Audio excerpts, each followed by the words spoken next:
शुभागमन शुभागमन हुआ गुरु का शुभागमन। सुस्वागतम सुस्वागतम भक्त कहे गुरु सुस्वागतम।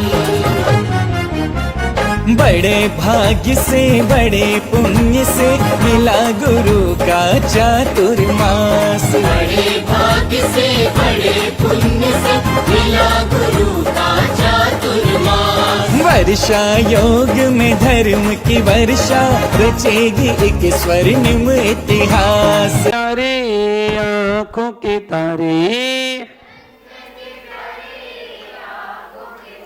जन जन के प्यारे गुरुवर हमारे। तुझ में न कोई भेद गुरुदेव गुरुदेव। गुरुवर आना पार लगाना गुरुवर आना भूल न जाना। चाहे हो कोई देश गुरुदेव गुरुदेव। तू ही सहारा तू ही किनारा तू ही सहारा तू ही किनारा। तू ही हमारा देव गुरुदेव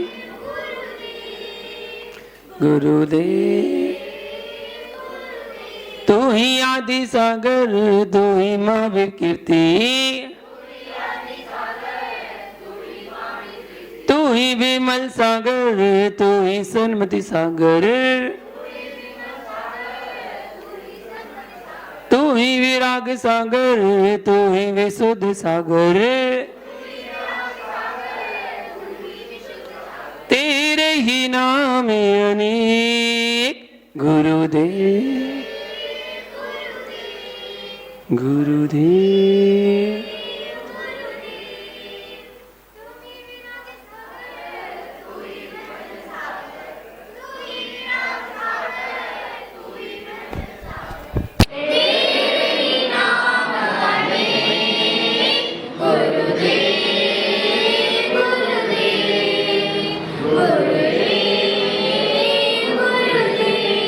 जय बोलो गुरुवर श्री विराट जी महामुनिराज की।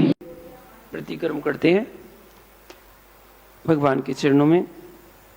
हे भगवान, आज दिन भर में हमारे द्वारा जाने अनजाने में हमारे मूल गुणों में, हमारे उत्तर गुणों में, हमारे कर्तव्यों में, हमारे व्रतों में जो भी अतिचार अनाचार या दोष लगे हों उसके लिए हम सभी प्रतिक्रमण करते हैं। हमारे द्वारा आज दिन भर में जो भी एक इंद्री, दो इंद्री, तीन इंद्री, चार इंद्री, पंच इंद्री जीवों की मन वचन काय से कृत कारित अनुमोदना से विराधना हो गई हो तो उसके लिए हम सभी क्षमा मांगते हैं। हमारे द्वारा आज दिन भर में जो भी क्रोध किया गया हो, मान किया हो, मायाचारी की हो, लोभ किया हो, हिंसा की हो, झूठ बोला हो, चोरी की हो, कुशील किया हो, परिग्रह जोड़ा हो, सप्त व्यसन किए हो, देवसास गुरु की निंदा आलोचना की हो, किसी मुनिराज की निंदा में कोई सहयोग किया हो, मेरे द्वारा जिन धर्म की अप्रभावना हुई हो उसके लिए हम सभी मन वचन काय से क्षमा मांगते हैं। हमारे सारे पाप मिथ्या हो। हे भगवान, आज दिन भर में हमारे द्वारा खाने में, पीने में, चलने में, फिरने में, उठने में, बैठने में, सोने में, बोलने में, घर के काम करने में यदि किसी जीव को दुख हुआ हो, कष्ट हुआ हो, पीड़ा हुई हो, वेदना पहुंची हो,